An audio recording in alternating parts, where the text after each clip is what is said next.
Morningstar encourage les investisseurs à se concentrer sur leur performance à long terme. Mais partout où on regarde, tout ce qu'on voit sont les rapports de rendement à court terme. Les rendements peuvent varier énormément au sein d'un même groupe de pairs. Par exemple, voici les meilleurs et les pires rendements parmi les fonds d'actions canadiennes au cours des 3 dernières années civiles. Bien sûr, on parle ici des extrêmes, littéralement. Mais avec un éventail aussi large, qu'est-ce que vous feriez si votre rendement n'était pas proche du sommet à court terme?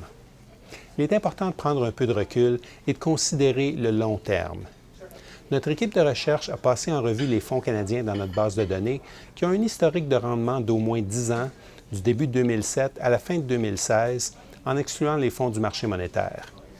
Il y a environ 1200 fonds uniques qui correspondent à ces critères, et on a étudié de plus près ceux qui se trouvent parmi les meilleurs 10 dans leur catégorie de fonds pour la période complète, en évaluant la performance pour chaque année civile individuelle.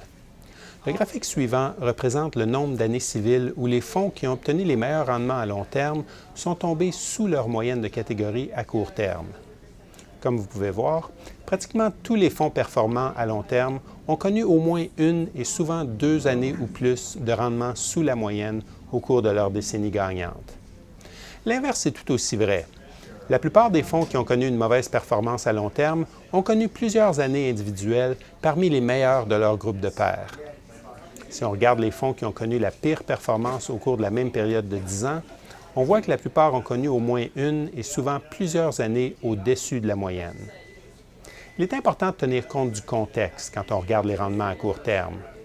Bien sûr, si votre fonds connaît une période de sous-classement par rapport à ses pairs, il est normal d'essayer de comprendre pourquoi et de déterminer si l'explication est logique, compte tenu de ce que vous savez de la stratégie du fonds. Pareillement, il ne faut pas se laisser impressionner par une poussée au sommet du classement à court terme. Ça pourrait être simplement une déviation exceptionnelle à un parcours autrement médiocre. Les différences au niveau des styles de placement signifient que l'approche d'un gestionnaire, quelle qu'elle soit, sera presque inévitablement en faveur ou hors de faveur à un moment donné. Une approche disciplinée est essentielle au succès à long terme dans le monde du placement. Et un aspect de la discipline est d'être préparé à rencontrer certains obstacles en cours de route. Pour Morningstar, ici Christian Charret.